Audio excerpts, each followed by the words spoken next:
You're listening to the Platte River Bard.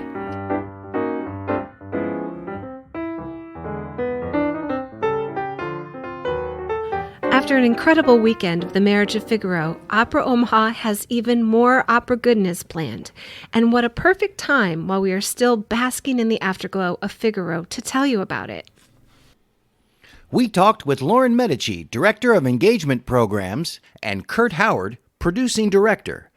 We discussed everything else scheduled for 2023, including poetry and music, opera to go, opera outdoors, and opera in conversation, their new season, as well as a host of other things, including their fellowship program. So we have our Holland Community Opera Fellowship, and those are for artists who are with us, and it's really about being both honoring their artistry and their skill, but also as teaching artists and kind of teaching artist training and an incubator for that. And they work with community partners all over the city and do creativity workshops in all different ways. We're unique in that program in that it's not opera education. We're not going out to teach people about opera or to understand the stories or learn about the operas that exist. We use the tools that these fellows have as opera makers to unlock and inspire others for their own artistic or expression of any sort in what they're trying to do or add to their lives. And on May 7th, Opera Omaha's Poetry and Music Project concert will begin at Benson Theatre. Now in its 6th year, the Poetry and Music Project connects student poets and their words with composers to create original music and explore the connections between poetry and music. This concert will premiere 15 original pieces with words from poems selected from Nebraska students and set to music by professional composers Gabrielle Herbst and J.E. Hernandez. The theme for this year's project is Finding Your Voice. These original poems, written by Nebraska students grades 3 through 12, were selected from a pool of 135 submissions from 117 poets across 14 Nebraska counties. Opera Omaha's goals are to inspire, collaborate, and co-create with all of us in the community. All of the poems that get submitted to the project are featured in the Poetry and Music Project book because it's not a contest. It's not about what is the best poem. We're back to talking about inspiration, right? About reading all of these poems, what strikes for these composers that they hear music. And that's what we're looking for as part of that process. I think an element of what Lauren was talking about, of this creating with poetry and music, is leaning so much into what we do isn't just about the performance that the audience sees, but how do we create this space for artistic creation? I talked about a short rehearsal process for the main stage stuff, but still there's the artistic creation that's part of it. And how do we as a company support those artists co-creating together, that they feel the space to take artistic risks and make challenges and make decisions themselves that make this a unique production for this time and space for what we see there, and how does that inspire others? Opera Omaha's Opera to Go will be delivering snackable opera bites to your community. These free outdoor concerts will feature live performances with local artists in bite-sized pieces. The admission is free, and the upcoming Opera to Go performances are June 9th at Elkhorn Days, June 16th at Gifford Park Neighborhood Market, and June 25th at Florence Mill Farmers Market. On September 8th will be the annual Opera Outdoors.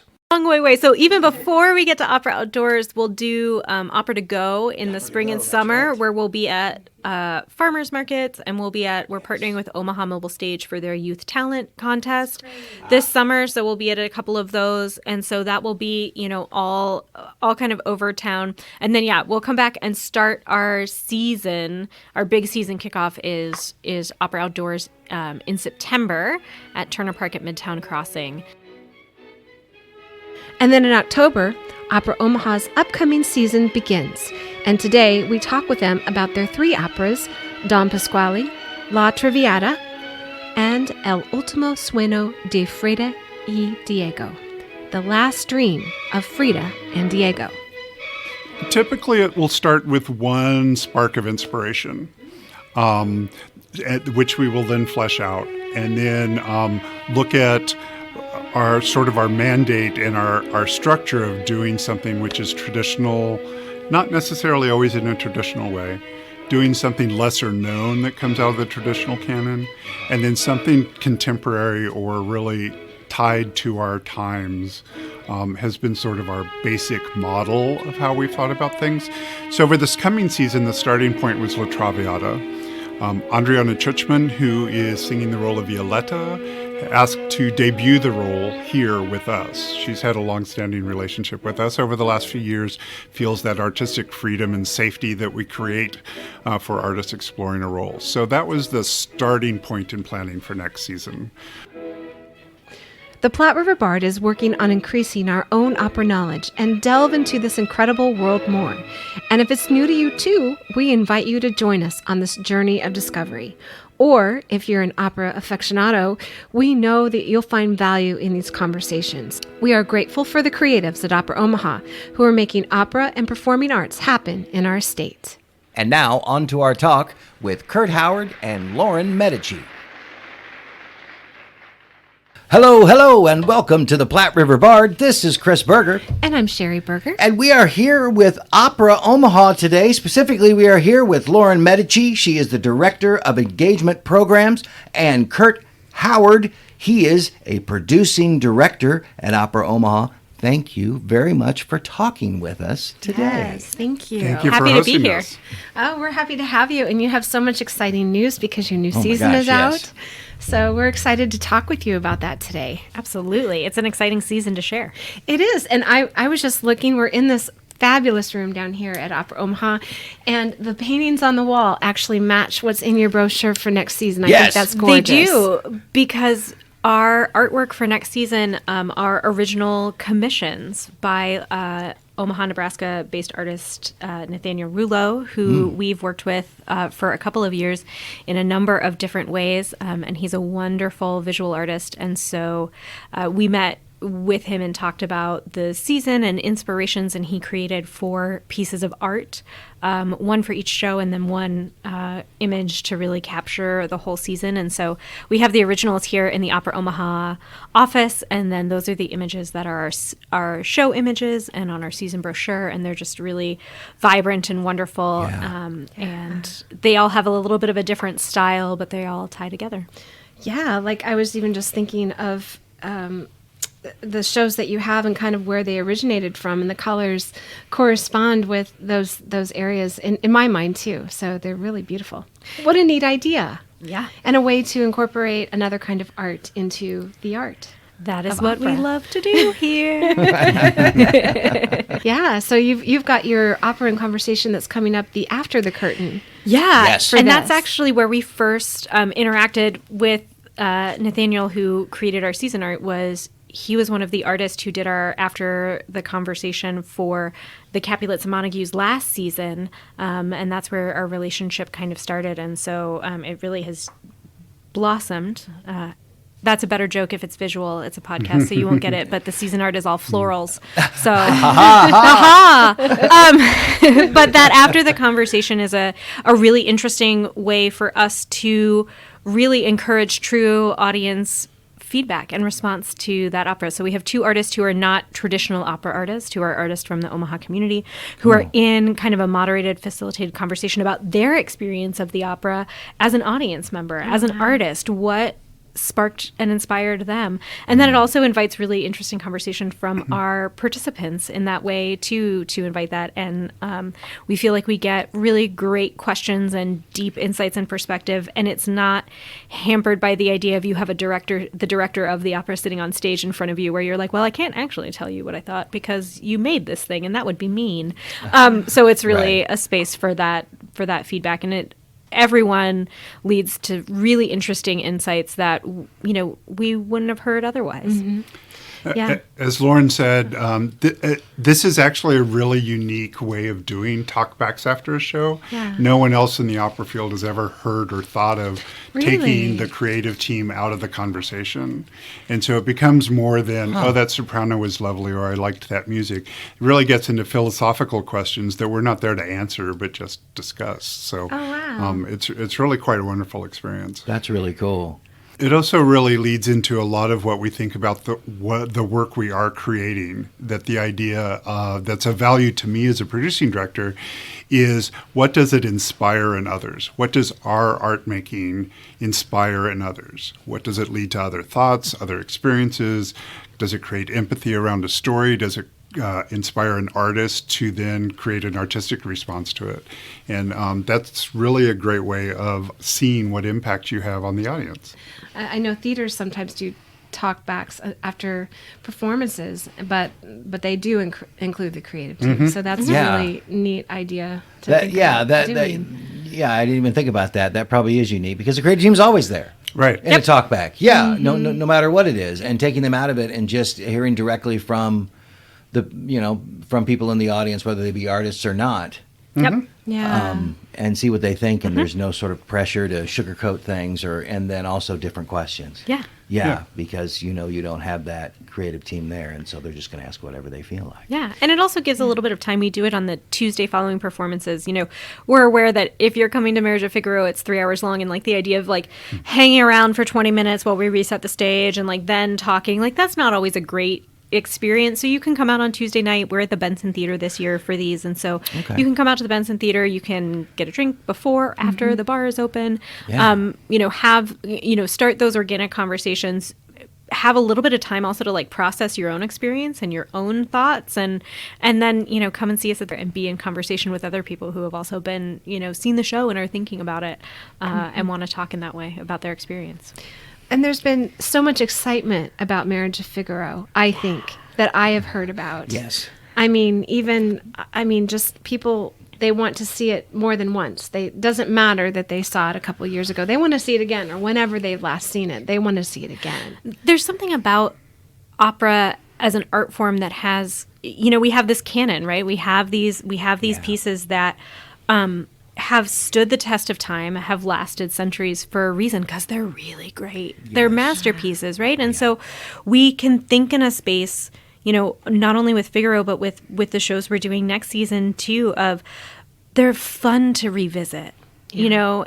You want to see what happens in this translation of it, in this recreation of this opera. There's the excitement to it, because there's also the space when we think about tropes and stock characters, and there's a level of familiarity and comfort there that can be really great. And even if you've never seen opera, you'll sit down in some of these pieces and you'll be like, oh, I get it. We have a villain, we have a hero, we have a damsel in distress, we have these the comedic foil, we have all these characters. And so part of that is that you don't have to do homework before you come. If you want to, we have all of that online. We have a whole study guide. If you want to read all of that, by all means. But also, you can show up at the theater and for this production, and you're going to be able to dive in. Yeah. And you have a study guide. And I haven't had time to go out there and look at it yet, but it's on my list to do. Do you have a study guide for every production? And I've just missed it. We do. I suck. It's part of that. No, so some of that is because it's changed. We've always had a study guide for every production where we've had a student dress rehearsal, and since I started at Opera Omaha, we've done a student dress rehearsal for every Orpheum Theater production, because my first opera experience was a student dress rehearsal for Bohème. And so when I got here, we were doing one student dress rehearsal a year, and I was like, can we do it for all of them? Because it's so important. So we do. And we do a study guide for all of them. In the past, that's really only been available for students and teachers who have come to the dress rehearsal. Okay. Oh. And now we've made a change starting last season where those are available for anybody on our blog. So you can go and find it. They're written for kind of the school age ranges that are coming to the show. Mm-hmm. They're written in mind with the Nebraska state education standards for the arts, so that they tie into some of those state standards.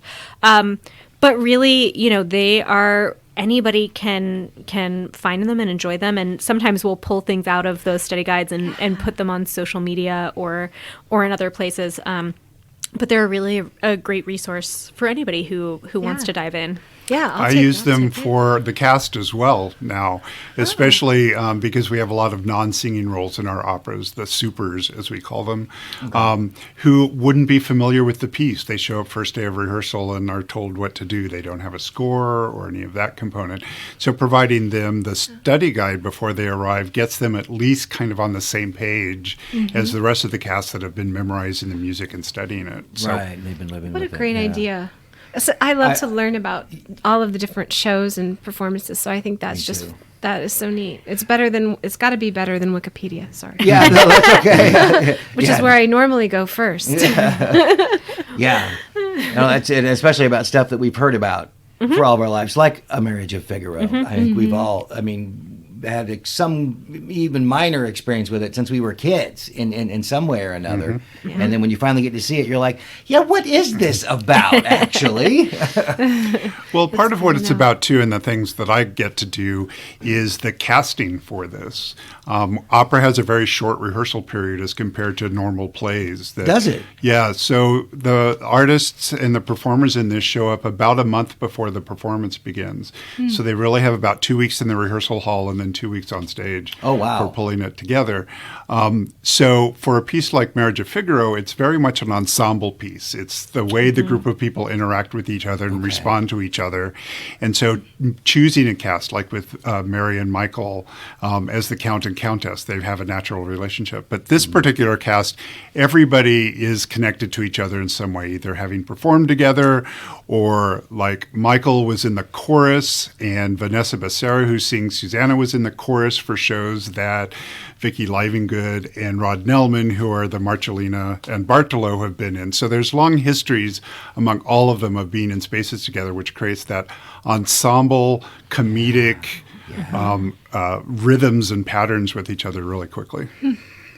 And how do you go about deciding your seasons? Is that okay? That is That's why I'm that in the is room. yours. Because I wondered if maybe you're doing it in collaboration with other cities that are hosting opera and doing opera in their cities. We do at times. This season started off with X, The Life and Times of Malcolm X. Yes. Because it came to our attention that a new production, a new interpretation of it was being created.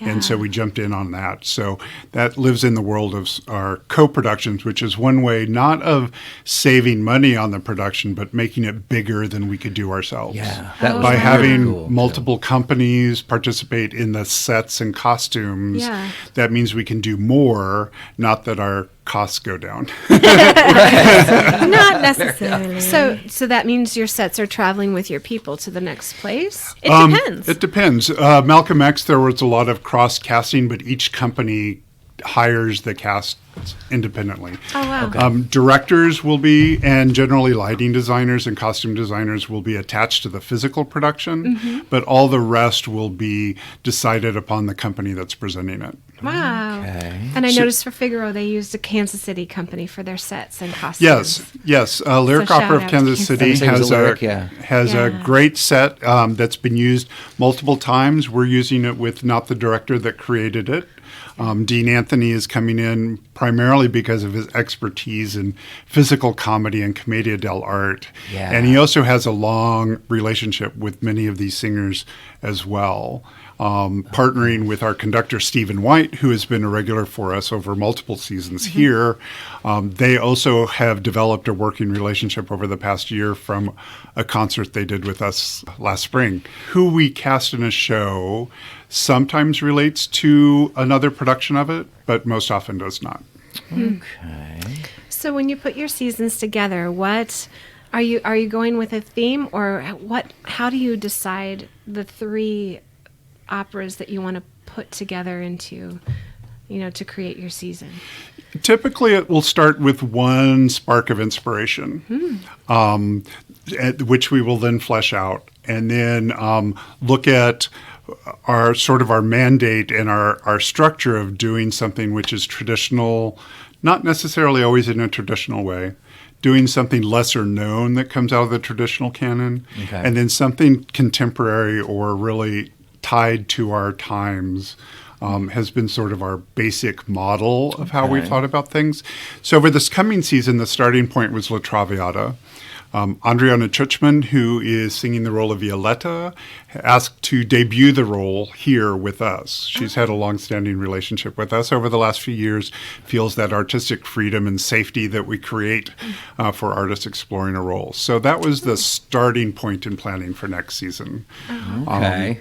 And so she had a limited time on her calendar of when she could do that, and that's how that show ended up in the winter. Very good. So this is the first time that Opera Omaha has been putting on La Traviata?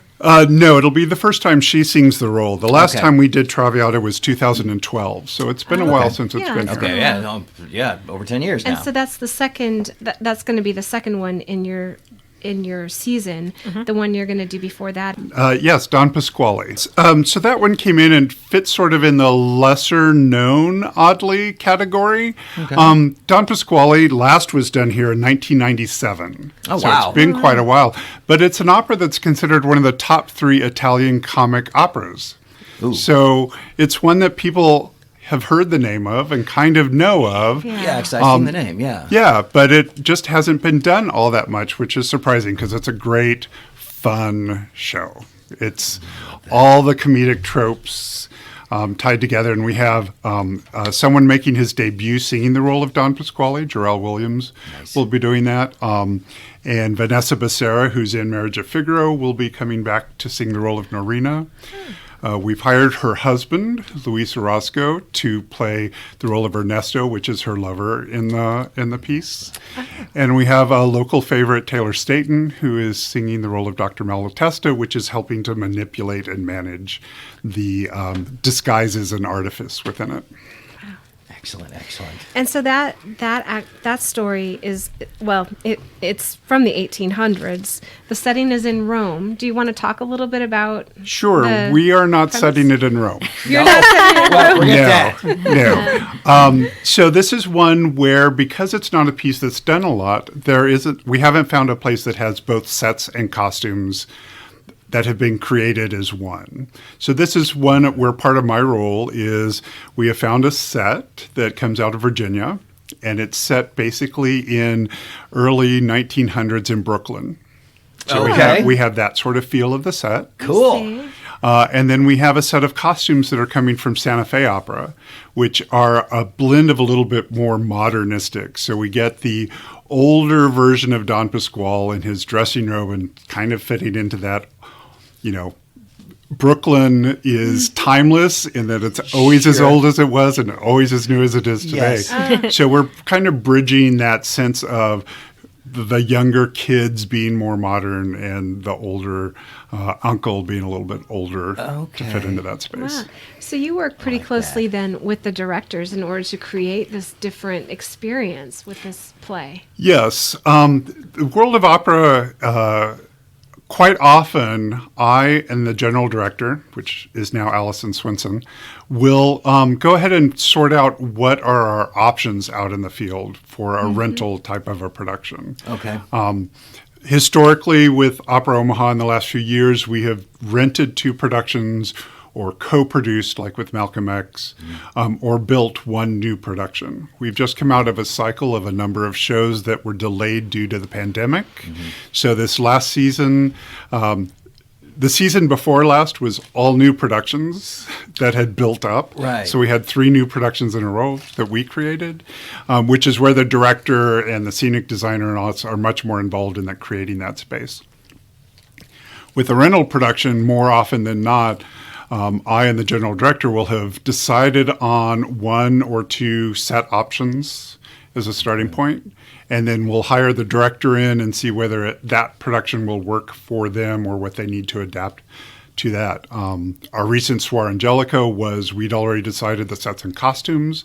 Director came on, there were some things she needed the set to do, which it didn't do, so we created and added to that. Oh, wow.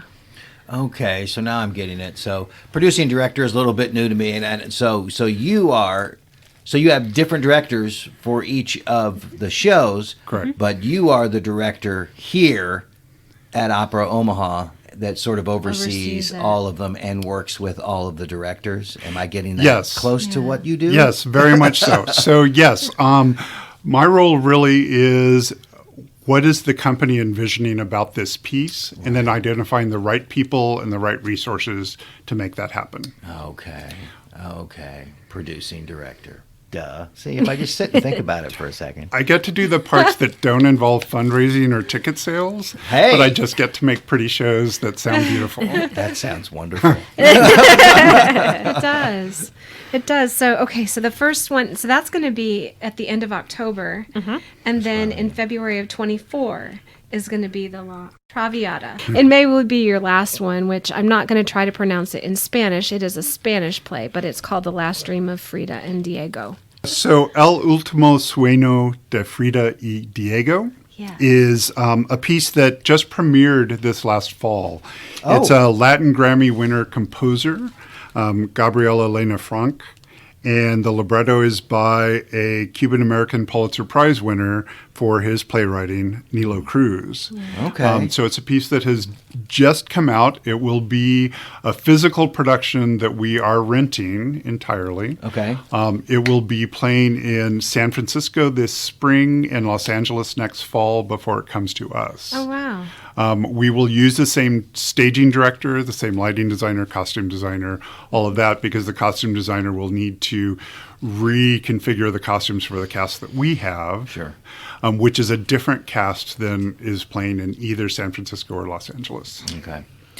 So I think an interesting point from what Kurt was saying, and that is really different from theater, is, well, we'll talk about a set has been somewhere else or this production has been somewhere else.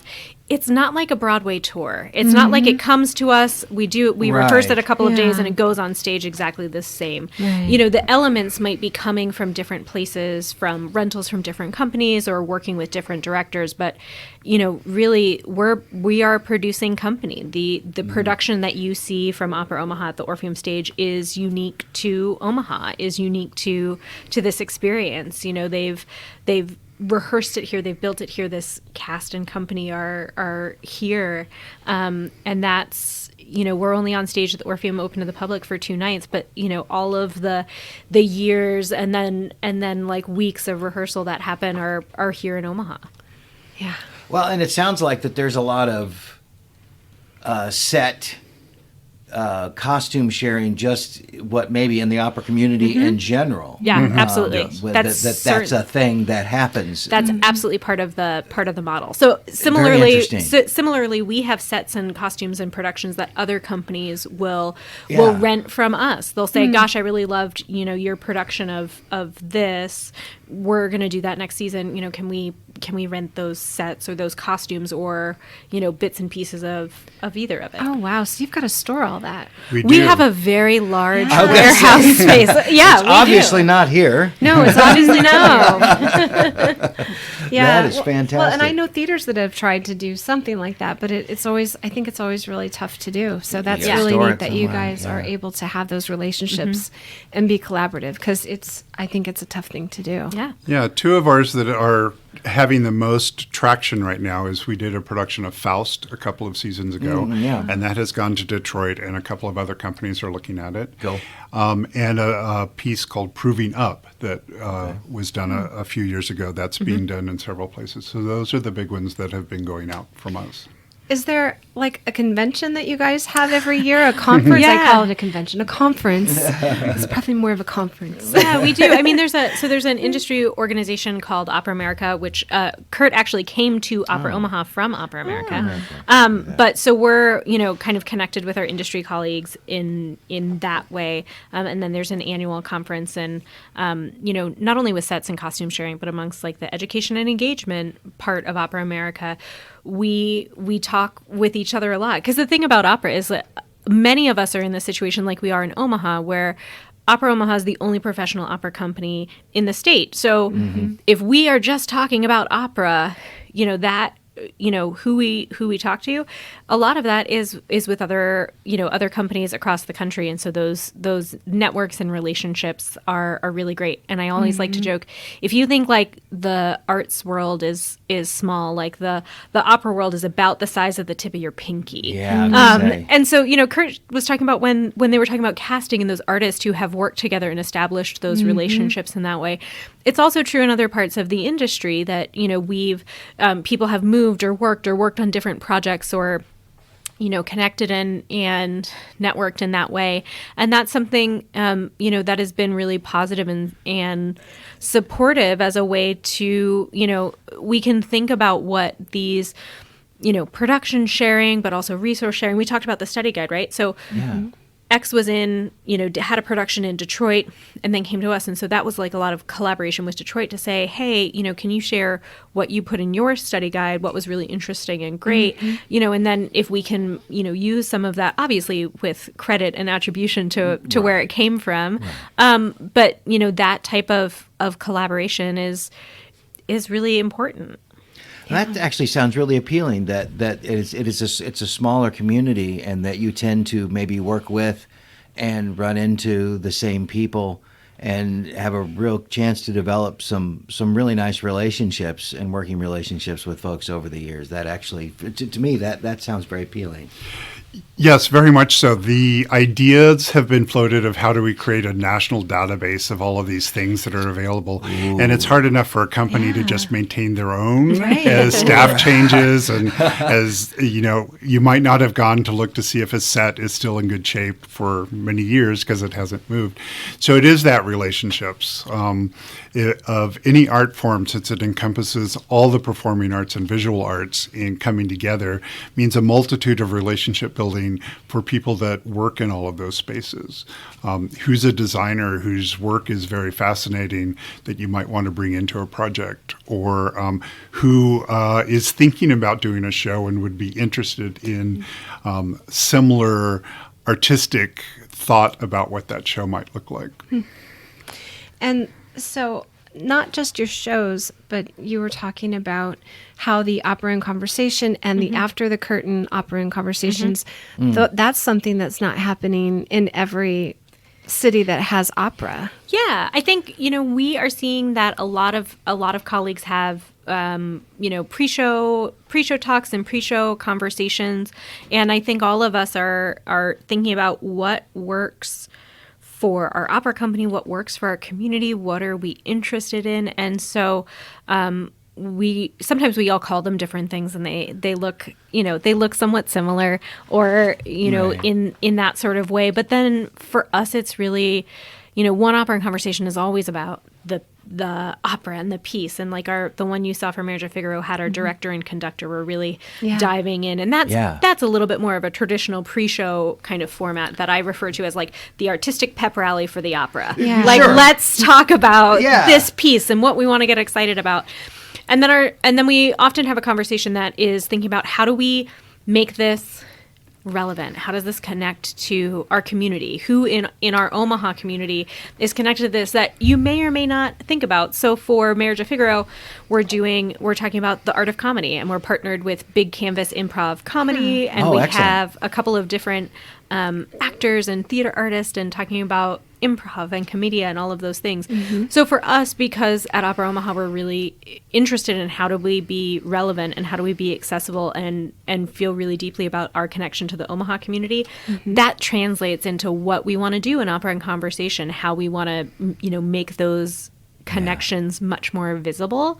And then, the artist response really came out of kind of this same idea of this valuing of connection to artists of all different disciplines, and artists who may not traditionally be connected with opera. But for those of us who work in opera, we know that opera is about it being the sum of all parts. We have all of these types of art forms in opera. That's kind of where the magic is. Yes. And so how do we find artists who are very specific in like those different parts and think about it? So is that visual artist? Is that poets? Is it musicians? And that perspective is only more valuable when we think about how this looks, how this feels. And opera in conversation is also really about, like, what is opera in this community to these people here in Omaha, For sure. right now. That's what we want to know. And when you've done that in the past, what's one of the situations that's really stuck in your mind about how those conversations have really worked and have meant something? Do you have any situations? I'm thinking about, we wrapped up our Opera and Conversations for Suor Angelica and had a really important and powerful conversation about women's agency and empowerment surrounding Suor Angelica. Yeah. And that was with folks from UNO and UNMC and the Women's Fund of Omaha.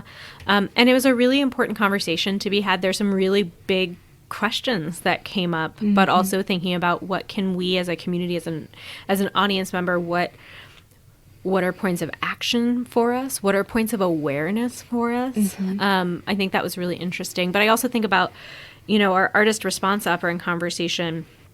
We had Gina Trinisi, who's a poet and the co-executive director of the Nebraska Writers Collective, was talking about how she was impacted by the opera. And I don't have it in front of me, so I'm not going to say the exact line that she said, but she said, as a poet, things marinate and they come to me. And since seeing the opera, I've had this one line rattling around in my brain. And she's like, it's not a poem yet, but it will be. And that goes back to what Kurt said about this idea of inspiration, right? Of this place of inspiration and insight, but also our conductor, Judith Yen, happened to be in town a couple of days after the opera, and she came to that opera in conversation. She is the conductor. She's been living with this piece for months, if not years.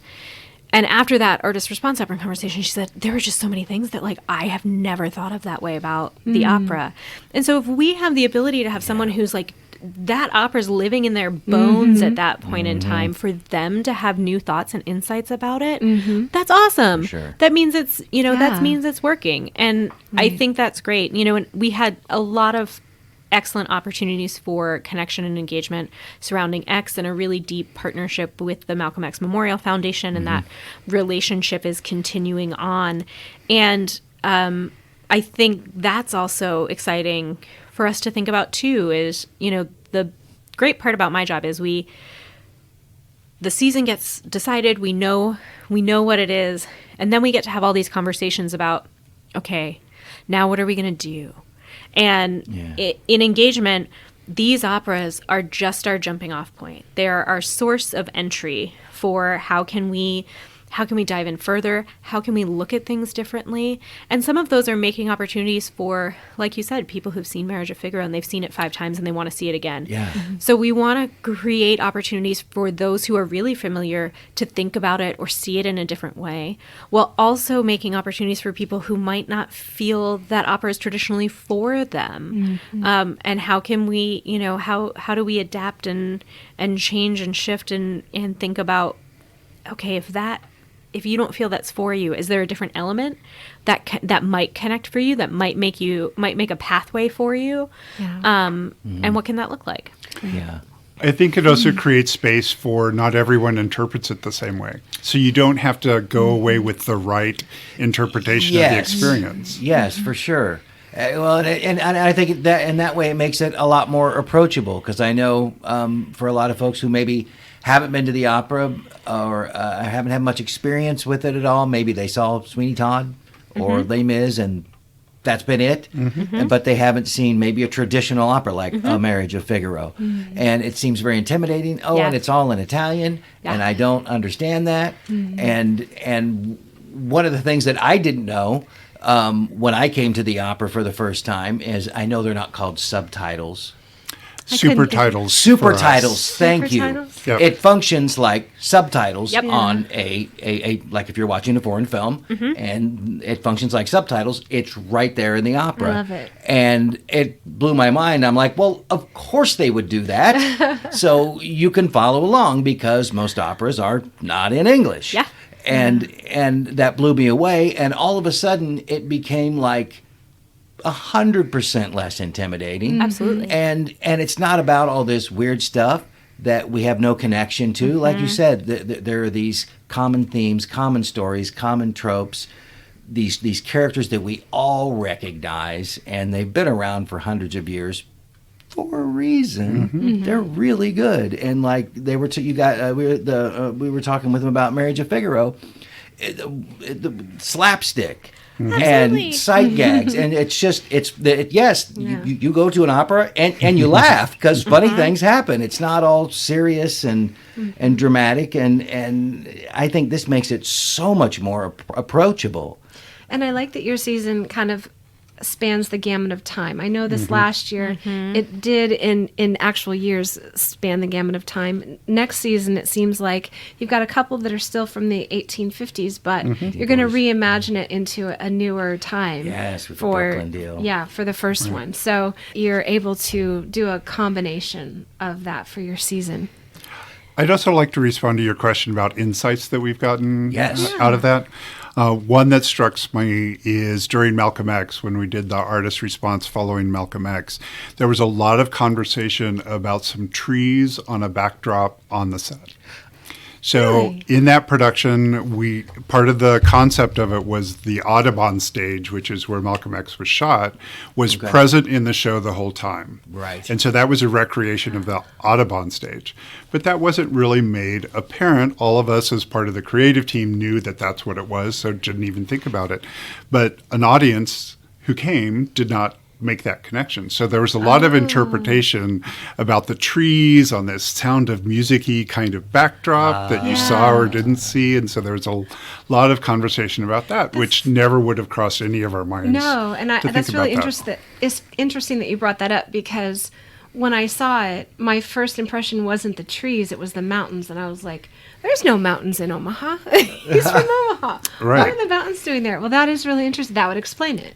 And then, most recently with Suor Angelica, there was a lot of conversation about the fact in our presentation of it, she and the vision of her child don't touch hands. And so there was a lot of interpretation about whether Suor Angelica actually died, whether she was actually forgiven, whether she joined her son in heaven, all of which the director and the team thought was very clear what they were saying. But the audience came away with different interpretations because of how they interpreted that. And so that was a thought point that because we videotaped these, I was able to send that to the stage director and the conductor, and they were like, "Oh, okay."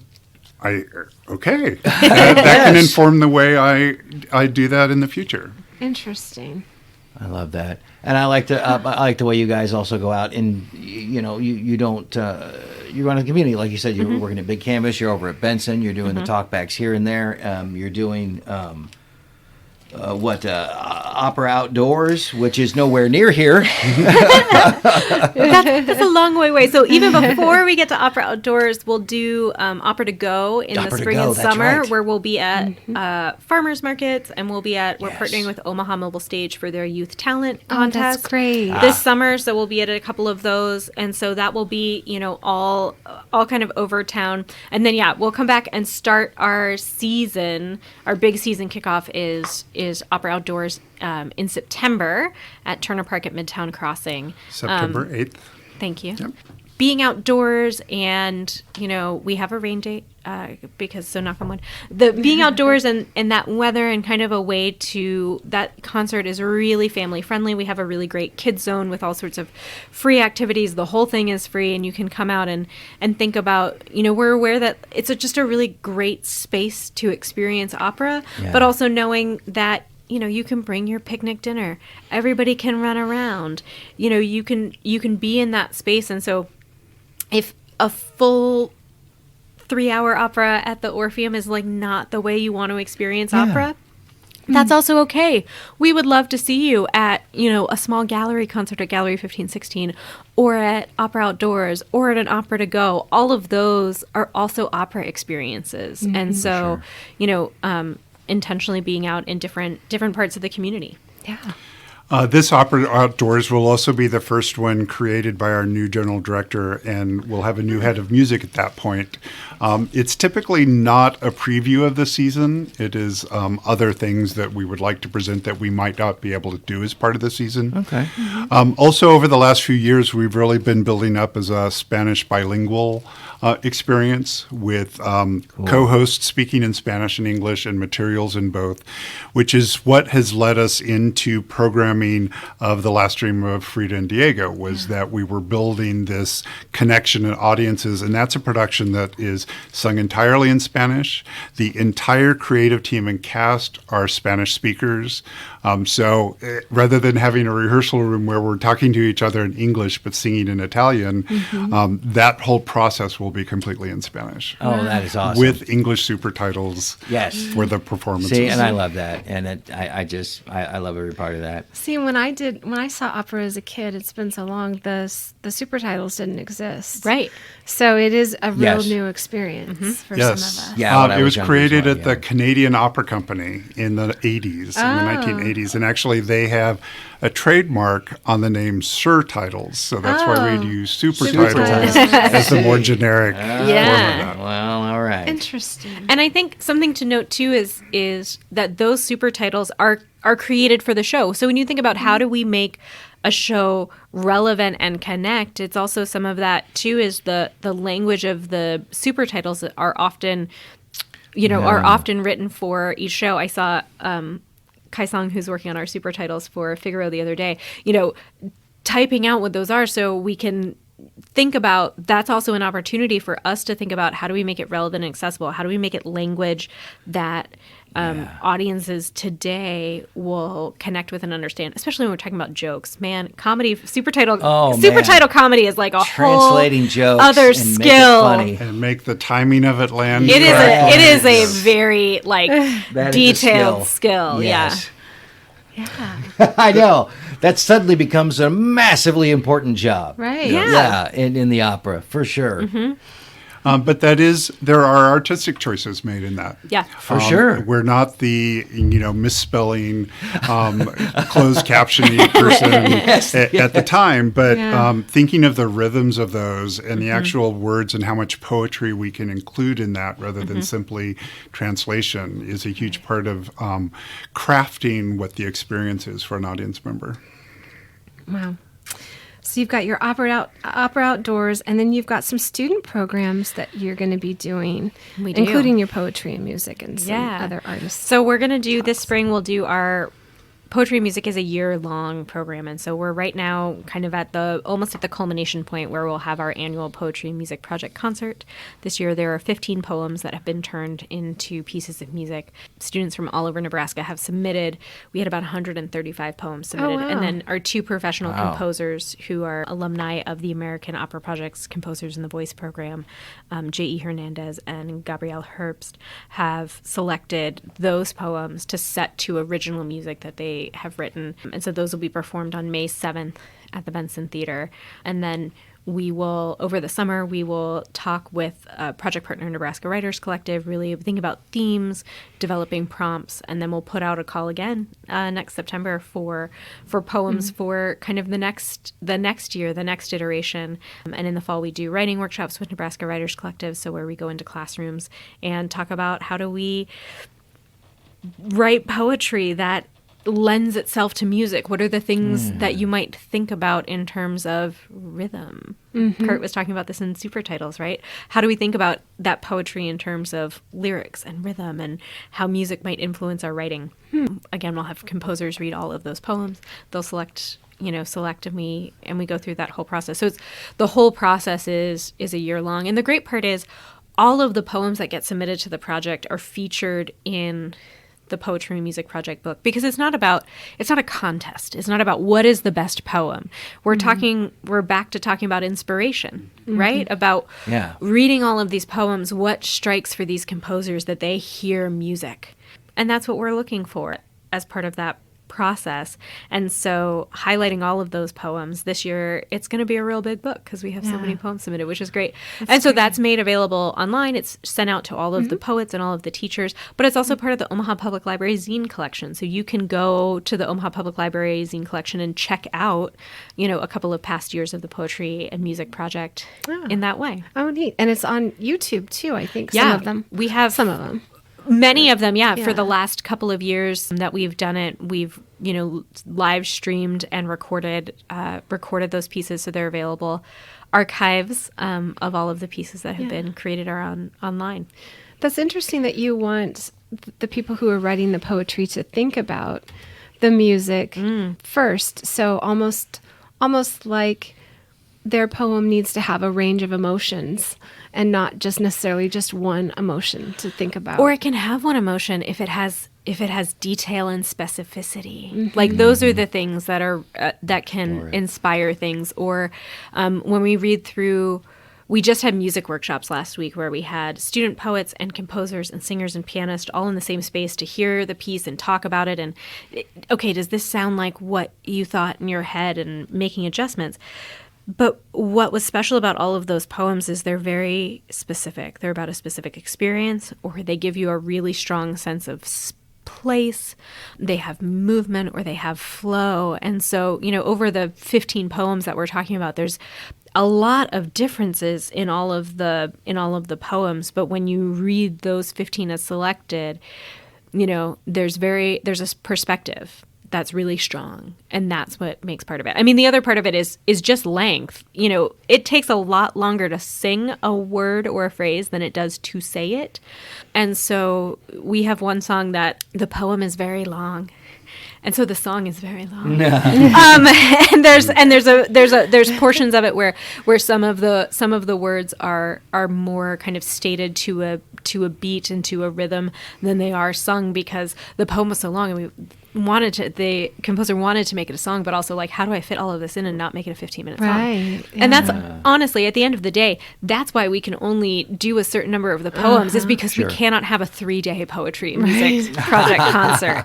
It's not that it wasn't, quality. We went back and forth with the composers a lot because their initial selection, I think they sent me like 33, and I was like, okay, there's no way. We cannot do 33 poems. We really need to narrow this down. We really do. So that's part of the process. Yeah, I came and back the from singers rehearsal, were yeah. amazing. Oh my too, God! on Yeah, top I of came back it. from rehearsal the other night, and she's watching it, and and I just sat down with my doggie, and we all watched it, and I'm like, so what is this? And then I'm like, oh my gosh! And You know what it is now. And they had two different, and you had the male singer, female singer, and they would trade off back and forth. Yep. And this year we have an even broader kind of spectrum of who our singers are in the project. We have a mix of one of them who was part of that project last year, Jamie Marie Webb, who's one of our Holland Community Opera Fellows. She's part of the project again. Okay. And then we have 2 artists who are from our Opera Omaha chorus and kind of our core group of artists who are Omaha based and who we have in a lot of our productions and programming. And then we also have a selection of singers from UNO, from their School of Music, from their opera, theater, opera workshop program. And so what's really interesting is the composers, when they're choosing a piece of poetry to write to, they're also thinking about what voice types are available to them and how do they want to set it? What range are we looking at? Where does this fit? What, as a poem, what is this music sounding like in my head? So then who needs to sing it? You have some fellowships as well. Yeah, so we have our Holland Community Opera Fellowship, and those are for artists who are with us, and it's really about being both honoring their artistry and their skill, but also as teaching artists and kind of teaching artist training and an incubator for that. And they work with community partners all over the city and do creativity workshops in all different ways. We talked a little bit about how opera has all of the art forms available to it as part of opera. And so then our fellows have all of those art forms at their fingertips to create workshops that really are about responding to community partner needs, to responding to participant interest and needs. Opera as all of the things together could be really overwhelming. Yeah. But if you separate out these elements and choose to focus on one of those things in a workshop, or one or two things, we have a workshop coming up with the Intercultural Senior Center where we're working with a group of Ukrainian refugees. and that workshop's going to kind of focus on a cultural exchange of music and ideas. That group really loves singing and performing, and we know that, so we want them to share with us some of their music and things they're passionate about. Nice. And we're also going to wrap in some visual art making to go with that, and thinking about spring and celebrating spring and nature and the landscape. And so that's really an example of how can we take what you're already interested in, you're already engaged with, and also what a community partner establishes as a want or a need, and then we can be a creative and artistic resource to really amplify that and to serve in that way. We're unique in that program in that it's not opera education. We're not going out to teach people about opera or to understand the stories or learn about the operas that exist. We use the tools that these fellows have as opera makers to unlock and inspire others for their own artistic or expression of any sort in what they're trying to do or add to their lives or can add to their lives. So it's not a matter of please come see, please book us to do this 15-minute opera, and we'll teach you about the voice types, but instead actually learning in the crafting of the various parts that make up opera. But some of the programs do write and create operas as part of what they desire to do. That's really neat. Yeah. So how did you come into opera, Kurt? I know we've been able to talk about Lauren's story because she got involved in opera kind of early on in life, in school. How about you? What was your story? Yes. So I actually went to college to be a double major in chemical engineering and dance. After a couple years in college with that, I was like, neither of these do I have the passion for to really devote myself to. Okay. And so I took a lighting design class with a friend because that sounded interesting. And I really got caught up in the physics that are involved with lighting design, where it's about angles of light, colors of light, movement between fading up and fading down. And so that was sort of the crossover point for me. Wow. So I moved over into technical theater while I was in college. My first jobs were like working as an apprentice scenic person at Santa Fe Opera. I could read music because I had grown up playing violin and singing in church choirs. Okay. And I was asked to become a stage manager for musicals and operas. And that's just where my career moved into. I will confess, I don't work in this business because I love opera so much. I just have to live in it. I work in this business because the people who create opera are such fascinating people. And the energy of co-creating and working as an ensemble in the space is what's kept me in the business for over 40 years. Wow. Wow. That's a testament to this opera community, like we were talking earlier, this sort of, the little fingernail-sized community. So you were from Santa Fe, No, I grew up in Southern California. California. So still, snow is this snow is a new thing.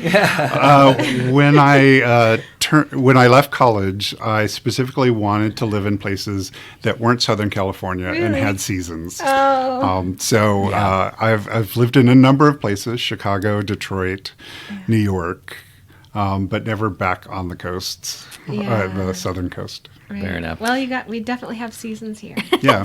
Yes, Sometimes even in a day. Yeah.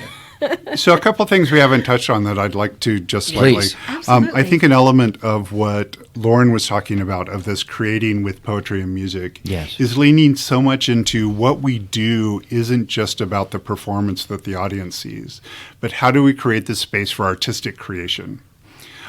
I talked about a short rehearsal process for the main stage stuff, but still there's the artistic creation that's part of it. And how do we as a company support those artists co-creating together, that they feel the space to take artistic risks and make challenges and make decisions themselves that make this a unique production for this time and space for what we see there, and how does that inspire others? The work of the poetry and music isn't just about the students getting a chance to write, but it's also the composers that we get out of our partnership with American Opera Projects that are fairly new to composing. They're out of some training programs, but are still learning how to compose for the voice in short form along those lines. So it's about the process of all of us honing our skills with each other, and really leaning into how do we create and center that art making process so that what you see as an audience in a performance or on a YouTube or a film thing is a result of that co-creation. What a collaborative space. Yeah, I was you going to guys say. all have this to is- live absolutely. in. Yeah. On all sides of the Yeah. stage. Yeah. I mean, I think we talked about opera, the magic is in the fact that it has all those things, but it's also, like Kurt said, it's about all those different people and personalities and what they bring in to this space, and really thinking about how do those all come together in various ways. Well, and that, especially when it sounds like you and your group are especially mindful of setting up and creating that space, just like you said, where people are can sort of relax and be comfortable and really create and make mistakes, and that's okay. Or try something weird and hey, maybe it's good and maybe it's not, but you tried it and now you know. And not every space is like that. And we definitely, as I hesitate to call myself an artist, but I am an actor. And as an actor, oh boy, do I appreciate folks like you. So thank you for that. Yes. And I think that's also something that's really important in the work that our Holland Community Opera Fellowship does is, well, workshops might look different in different spaces as they're doing different activities. At the forefront of what we're always doing is we are prioritizing creating a safe space for participants to explore and to Yeah. explore their own creativity and to explore their own expression and what do they want and need. And so at the end of the day, that's priority number one. Yeah. And we don't worry so much about what comes out at the end of a workshop. It's about the time that you spent in this space with us. That's where the value is. Yeah, for sure. The process. Yep. Right. It's all about the process. Yeah, I love for it sure. that you engage the community and in just all different ages and different places, and you engage the community in conversations about it. Yeah. I love it. You got me. I'm a big fan. Big time. While we're talking about the Holland Community Opera Fellows, it took me a while to realize that there wasn't a place in the Omaha area called the Holland Community. The naming for it is really due to generous philanthropic support from the Holland Foundation Okay. in launching it, which creates that these programs are free to the participants, that all of our partners and all of our programming for the fellowship is provided free of charge. Due to that significant starting funding and ongoing funding from donors that support that fellowship. That's great.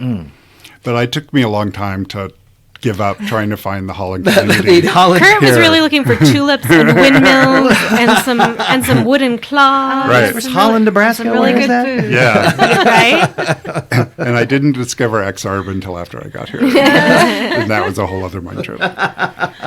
Yes. Oh, Xarvin, I do remember it back in the day. It was nothing like it is now. Oh, It was a parking lot. Most of it. Yeah, Well, fairgrounds in a parking lot. Horse racing, yeah? Yeah. Yeah. I'm from Kansas City, so. But And yes. now it's like the place to. And now I went go. to, yes. We're gonna have to buy some dog treats down there. We found some Yes, dog treats we that's like. right. I was at the Omaha Film stuff, festival. film Yeah. festival last week down there. Yeah. I think it's so funny to me, having grown up in Nebraska and then I left for about 12 years and then came back to work at Opera Omaha. And there's been, things like Exarban where like that's a totally different experience, a totally different change. And so people will ask, especially when they come into town for working on certain parts of the opera, they'll be like, oh, was it, it must have been so cool to grow up here. And I was like, that was not, if you had told me when I graduated from high school that I would like actively be pursuing moving back to Omaha as an adult, Yeah. I would have been like, I'm sorry, no, you must be mistaken. Right. But then, you realize that there's change, but also there are these spaces and there's this artistic community and there's this room to create and explore and to build things and to work at companies where it is really about encouraging this like creative collaborative environment and Yes. how can we use things in that way. And so that's just I think one of the things that I'm really mindful of, the privilege of getting to do this work in my hometown. Yeah. Yeah. And it's a really cool part to like think about programs and creating opportunities that you would have loved to see that didn't exist, and that that can exist now. That's the only way we make progress and change, moving forward. Right.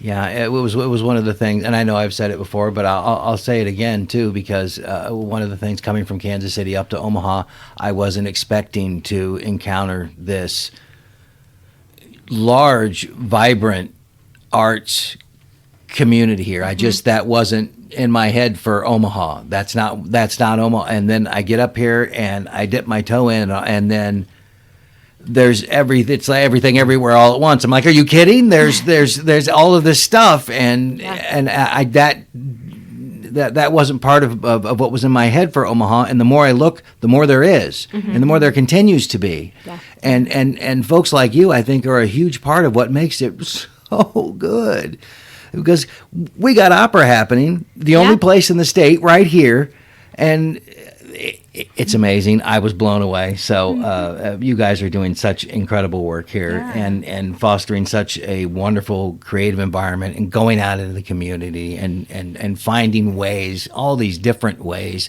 to connect with people, because, it's a smaller thing, opera, like you said, and it doesn't have to be, and it shouldn't be, because it is honestly for everybody. I think the more I see it, the more I'm like, why don't more people go see opera? I mean, you know what I mean? What was your first opera experience like, Kurt? It was sitting on those back steps at Santa Fe Opera as actually Marriage of Figaro was playing Marriage on of Figaro. stage, and I was waiting for the next scene change to do. So that's really where I got caught up, I think, with it. Such a popular one. Yes. We've ever seen. So that's the thing. My favorite place to watch an opera in the Orpheum Theater is standing off to the side of the balcony. I'm short enough that I can stand over there's a little grill. No one can see me. I can see everybody. It's great. So I stand off to the sides during student dress rehearsal. And I just love watching students' reactions to the opera, because, about half of them at any student dress rehearsal, this will be a first opera experience. We do have some now who come all the time, and so they are seasoned opera goers. But that moment of genuine reaction and engagement when your body is pulled towards the stage because you are just drawn in, that's my favorite place. And so when I say watching an opera, it's probably a 50-50 of People me watching everybody else and seeing that, and then also experiencing it. Because for every student dress rehearsal, you're going to have that mix, right? But there are those students who this is going to be it. This is what's going to click for them, and they're going to remember and to know that this is a possibility. This is a thing that exists and that you can be part of. You could do that. You could do this. Yeah, you could do this. Absolutely. Yeah. Absolutely. Yeah. In many ways, a lot of the work we do is also what are other career paths in opera besides being a singer or being a conductor, of all those stage technologies or costuming technologies or production management things. There are many pathways into working in this space. Yeah. You like to be a costumer who likes to do period pieces. Man, opera's the place. Or we talk about those, we do some backstage tours sometimes where we talk about those backstage careers and thinking about, what are those training paths look like? What do you need to go to college? Can you start working, right out of high school? Are there options? What are the hard skills you need? What are some of the soft skills you need? And really thinking about the space that, if there's a thing that interests you, when you think about opera, when you think about the performing arts, there's probably a space that connects in. Kurt and I are here because neither of us have on-stage careers. If we're doing our job really well, you probably don't notice that it's happening. That's the thing. I mean, it's not like you guys were, former opera singers and now you're just involved with it or whatever. And even you yourself, you said you didn't come to it because you had this overwhelming love of opera. It was the creative environment that the opera community has is what drew you. And any creative, especially if you're doing something in the performing arts in any way. But a good story is a good story, whether it's a play, it's a book, it's a comic, it's a TV show, it's a whatever. A good story is where you find it, and a good story will get you going. Good characters, they're where you find them, man. And opera's loaded with it. I also think that we tend to neglect the orchestra part when we talk about opera as well. Yes. We're very much strongly supported by our partnership with the symphony here. Absolutely. And many of our conductors coming in are amazed at the skill of this ensemble of musicians, in that we're the only ones there in the orchestra pit for.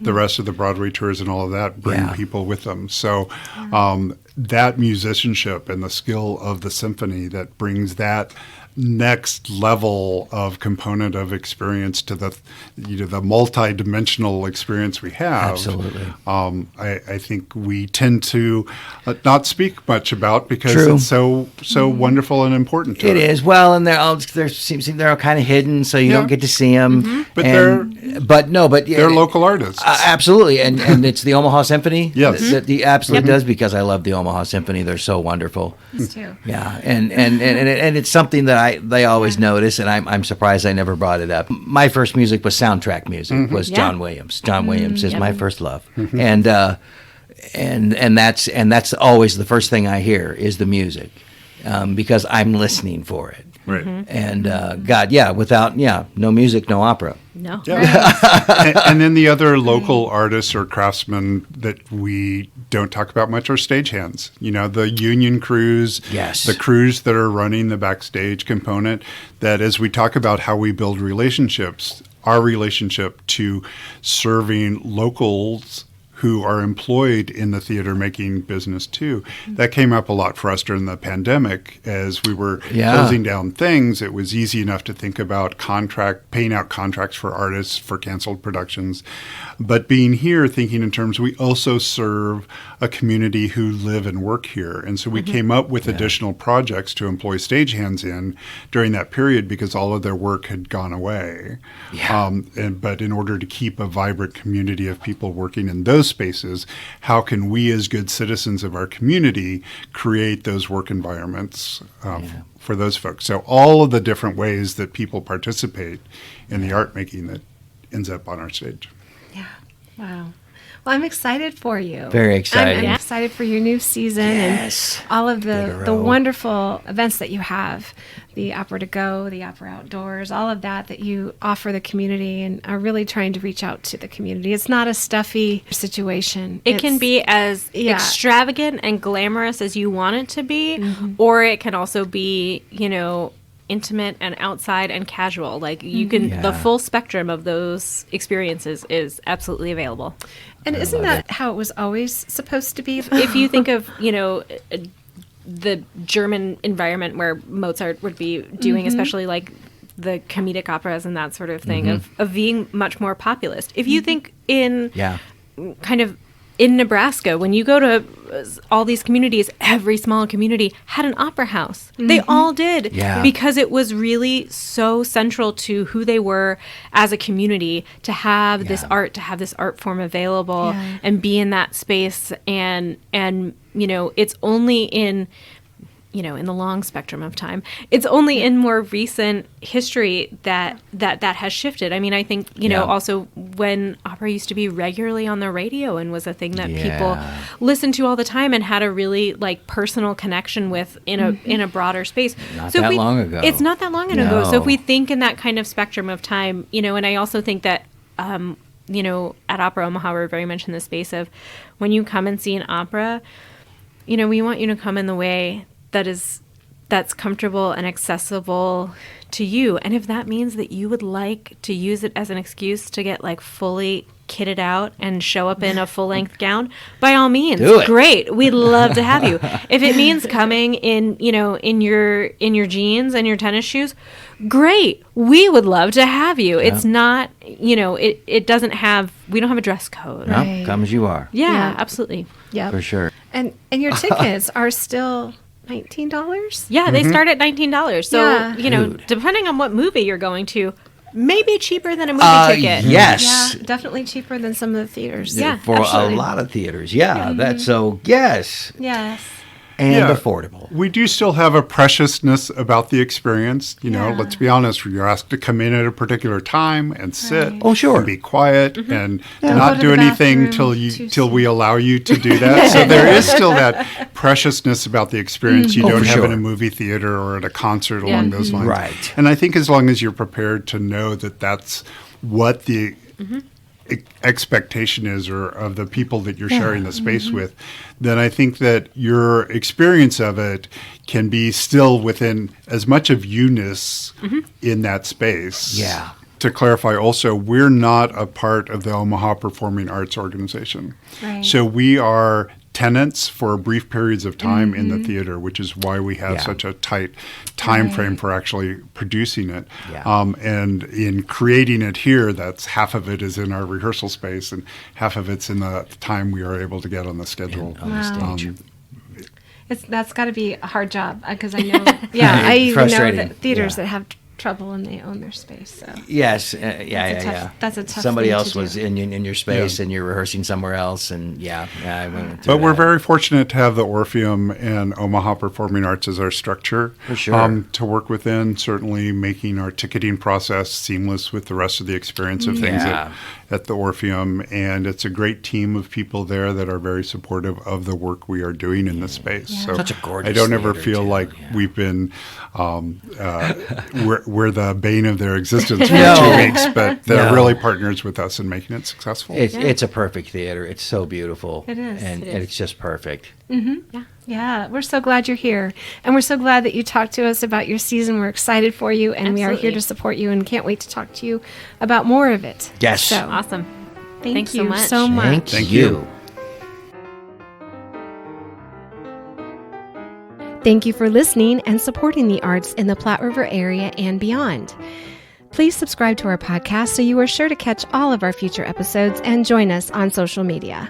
We are on Facebook, Instagram, and Twitter. See you next time on the Platte River Bard.